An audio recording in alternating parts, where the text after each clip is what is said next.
आज supreme court की chief justice साहब की बेंच ने एनआईए की उस अपील को खारिज कर दिया है जिसमें छत्तीसगढ़ पुलिस के द्वारा झीरम मामले के वृहद षड्यंत्र की जांच की एफआईआर दर्ज की गई।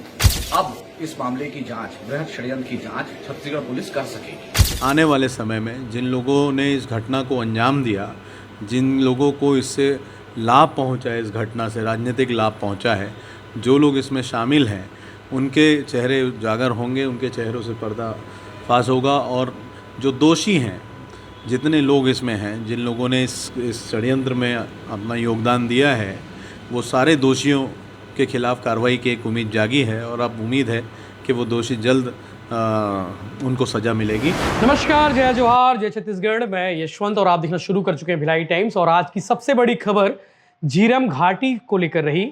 सुप्रीम कोर्ट से एक खबर आती है कि एनआईए ने अपील याचिका दायर की थी। उस अपील याचिका को सुप्रीम कोर्ट ने खारिज कर दिया है।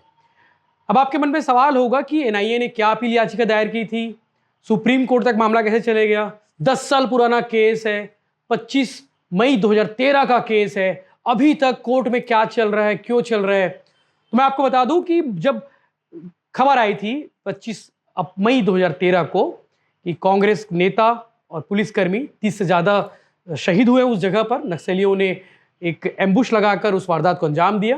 उस एम्बुश में कांग्रेस के सीनियर जो नेता थे, चाहे पूर्व केंद्रीय मंत्री विद्या चंद्र शुक्ला हो, कांग्रेस के पीसीसी चीफ उस समय नंद कुमार पटेल हो, ऐसे बहुत सारे नेता थे। कांग्रेस राजनांदगांव के पूर्व विधायक उदय मुदलियार, बहुत सारे नेता थे। 30 से ज़्यादा नेताओं के नाम सामने आए थे जो शहीद हो गए थे उस समय, उस घटना में। परिवर्तन यात्रा से लौट रहे थे और परिवर्तन यात्रा से लौटते वक्त दरभा होते हुए वो आगे बढ़ रहे थे, लौट रहे थे। लौटते वक्त जो है 200 से ज़्यादा नक्सली, हालांकि वो आंकड़ा और भी ज़्यादा हो सकता है, ऐसा बताते हैं कि सैकड़ों नक्सलियों ने रोड के अगल बगल में साइड पे बैठकर प्लान करके एम्बुश लगाकर उन्होंने ताबड़तोड़ फायरिंग की और फायरिंग में 30 से ज़्यादा लोग शहीद हुए। उस हादसे के बाद जो है, उस मुठभेड़ के बाद जो है, एनआईए को जांच सौंपी गई। केंद्र सरकार ने जांच का जिम्मा एनआईए को दिया।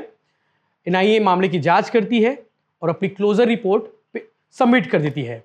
और उस क्लोजर रिपोर्ट के बाद ये सामने आता है कि एनआईए ने पीड़ित पक्षकारों से बातचीत नहीं की है, यानी कि उनका बयान भी नहीं लिया गया है।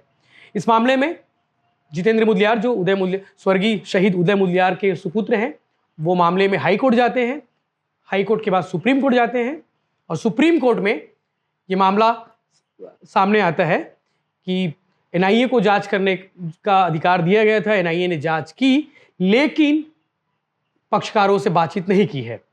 इसके अलावा याचिकाकर्ता जितेंद्र मुदलियार वो चाहते थे कि इस मामले की जांच पैरेलल राज्य सरकार करे ताकि तथ्य सामने आ जाए, खुलासा हो सके सच का। लेकिन एनआईए की याचिका थी। एनआईए ने अपील करके ये कहा था कि जब मामले की जांच एनआईए कर रही है तो राज्य सरकार को जांच का अधिकार नहीं है। हालांकि आज अपील खारिज हो चुकी है। अब राज्य सरकार मामले की जांच कर सकेगी। राज्य की पुलिस, छत्तीसगढ़ पुलिस, वो मामले की जांच करेगी और उसके बाद जांच को लेकर एक उम्मीद की किरणें सामने आ चुकी है। क्योंकि पिछले दिनों सीएम भूपेश बघेल ने कहा था कि एनआईए ने 10 साल में झीरम घाटी के मामले में जो संलिप्त नक्सली थे या फिर जो षड्यंत्र किए थे, उनमें से एक जन को भी पुलिस ने अभी तक नहीं पकड़ा है, एनआईए ने नहीं पकड़ा, माफ कीजिएगा। तो कहीं ना कहीं एक सवाल, अब एक उम्मीद सामने आ गई है कि एनआईए के बाद अब छत्तीसगढ़ राज्य पुलिस मामले की जांच करेगी और उसके बाद कुछ खुलासा हो सकता है।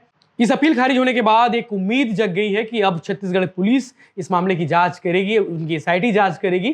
क्योंकि छत्तीसगढ़ में कांग्रेस की सरकार 2018 में बनी। 2018 में सरकार बनते ही एसआईटी का गठन किया गया था, लेकिन उन्हें जो दस्तावेज होते हैं, जो गवाहों के जो नाम होते हैं, वो तक एनआईए की ओर से छत्तीसगढ़ पुलिस को, उस एसआईटी को नहीं दिया गया था।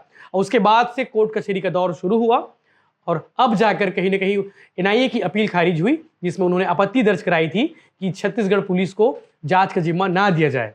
अब आगे जांच होगा, मामला के खुलासा होगा। इस मामले में याचिकाकर्ता जितेंद्र मुदलियार क्या कुछ कह रहे हैं, आपको आगे वीडियो में देखने को मिलेगा। इस मामले में जो पक्षकार है, कांग्रेस के पक्षकार के जो वकील है सुदीप्त श्रीवास्तव, वो क्या कुछ कह रहे हैं, आपको आगे वीडियो में देखने को मिलेगा।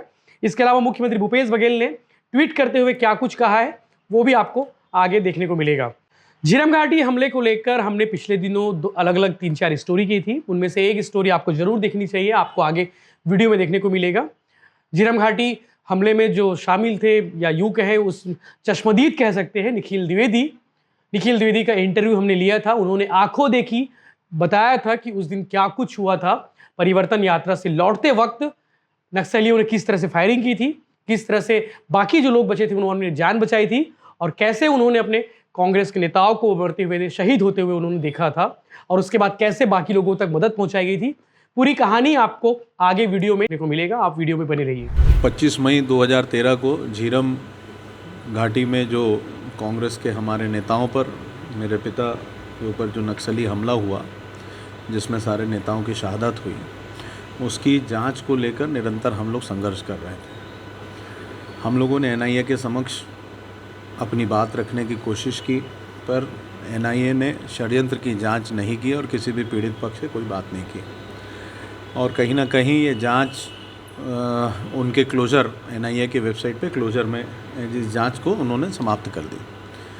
जैसे ही पता चला, बाद में हम लोगों ने कहा कि एनआईए ने हम लोगों से तो बात ही नहीं की, किसी भी पीड़ित पक्ष से बात नहीं की। हम लोग भी कुछ तथ्य रखना चाह रहे थे। जब बात नहीं हुई तो फिर वो क्लोजर रिपोर्ट हटा और उन्होंने कहा कि जो आपने एफआईआर किया है उसकी जांच हम करेंगे। तो बार बार आग्रह करने के बावजूद जब उन्होंने जांच नहीं की और हम लोगों ने एफआईआर दरभा में दर्ज कराया, तो उन्होंने कोर्ट में स्टे के लिए लगाया। निचली अदालत से लेके माननीय सुप्रीम कोर्ट तक हम लोगों ने इस लड़ाई को लड़ी, और आज ये निर्णय आया है कि माननीय सुप्रीम कोर्ट ने इसमें एनआईए की अपील को खारिज की है।